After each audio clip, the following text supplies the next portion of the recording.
আমরা আস্তে আস্তে চলে এসেছি। এখানে আপনারা সঙ্গিনীর সাথে মোটামুটি ভালোই সময় কাটাতে পারবেন।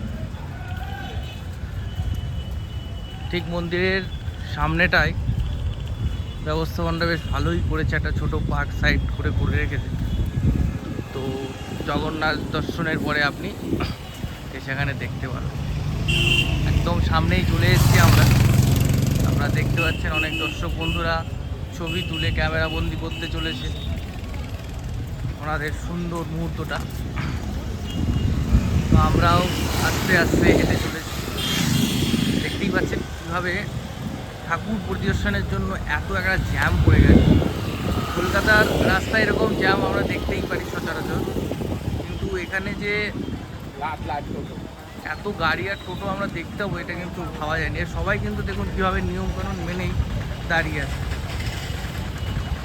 পশ্চিমবঙ্গে নিয়ম আর কানুন খুবই ভালোভাবে মেনটেন হচ্ছে।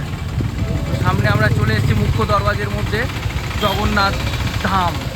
আপনি দেখতেই পাচ্ছেন আমাদের পশ্চিমবঙ্গের গর্ব জগন্নাথ ধাম মন্দিরের সামনে আমরা চলে এসেছি। আর অল্প কিছুক্ষণের মধ্যে আমরা প্রবেশ করব। তো একটুখানি আপনারা আমাদের সঙ্গে থাকুন, ভেতরে গিয়ে আরও ভালোভাবে আমরা জিনিসটাকে আপনাদের সঙ্গে তুলে ধরছি। রাস্তা আমাদের পার হতে হবে অ্যাজ ইউজুয়াল। আমরা যেটা পারি আমরা একটা ডান দিকে হাত দেখাবো এবং একটা বাঁ দিকে হাত দেখাবো, দেখি আমরা কীভাবে রাস্তা পার করে নেবো। দেখুন যেটা আমাদের পশ্চিমবঙ্গে যেটা আপাতত চলেই আমরা করে থাকি। এবার আমাদের একটা বড় লাইনের মাধ্যম দিয়ে যেতে হবে। দেখতেই পাচ্ছেন আমাদের হাত দেখিয়েও খুব যে একটা লাভ হয়েছে আমি তো বুঝতে পারছি না। অনেক দূর থেকে আমাদের ওই লাইনে আসতে হবে। ঠিক আছে গাইস, কোনো অসুবিধা নেই, এটুকু আমরা কষ্ট করতেই পারি ভগবানের জন্য। আমরা কিভাবে নিয়ম ভঙ্গ করেই চলেছি। জয় জগন্নাথ।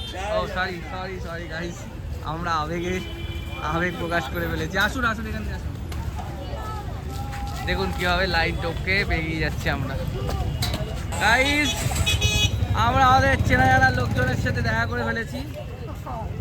দর্শন তো হয়নি শর্টকাটে, তো আমরা আবার এগোচ্ছি লাইনের দিকেই যাওয়ার জন্য। তন্ময়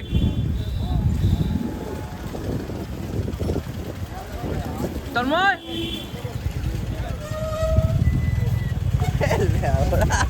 এখন ভাই চলছে ব্লগিং, ঠিক আছে? আমরা এখন সাইড বিজনেস চালু করে দিয়েছি। 1 থেকে 3 মিনাল্লাহ সামনে এগোচ্ছে রাস্তা। মিনাল্লাহ নিজেকে তৈরি করছে, লিডার সবসময় সামনে থাকে, আমরা তো অনুসরণ করি।